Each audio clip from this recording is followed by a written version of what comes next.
Good morning বন্ধুরা, আমি মৃন্ময়ী। আমার পরিবারের সবাইকে স্বাগত। গতকাল আমরা গীতার প্রথম অধ্যায় বিষাদযোগ নিয়ে আলোচনা করেছিলাম। আজ আমাদের আলোচ্য বিষয় গীতার দ্বিতীয় অধ্যায় সাংখ্যযোগ নিয়ে।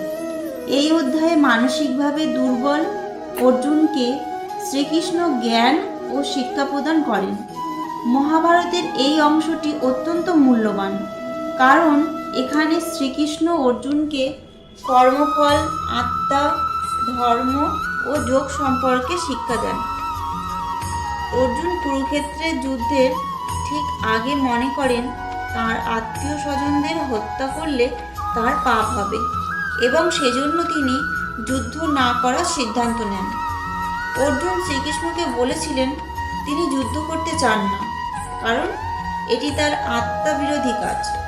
ঠিক সেই সময় শ্রীকৃষ্ণ অর্জুনকে বলেন যে জীবন ও মৃত্যুর মধ্যে পার্থক্য বোঝা উচিত। মানুষ আসলেই একটি অমর আত্মা, যা কখনো নষ্ট হয় না। শরীর মরে যেতে পারে, কিন্তু আত্মা অবিনশ্বর।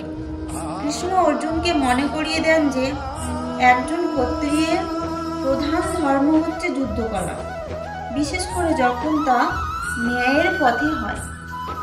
শ্রীকৃষ্ণ অর্জুনকে বলেন যে কর্ম করো, কিন্তু ফলের আসক্তি রেখো না। তিনি আরও বলেন যে যদি কোনো ব্যক্তি কর্মফলের চিন্তা না করে নিষ্ঠার সঙ্গে তার দায়িত্ব পালন করে, তবে সেই ব্যক্তি প্রকৃত যোগী।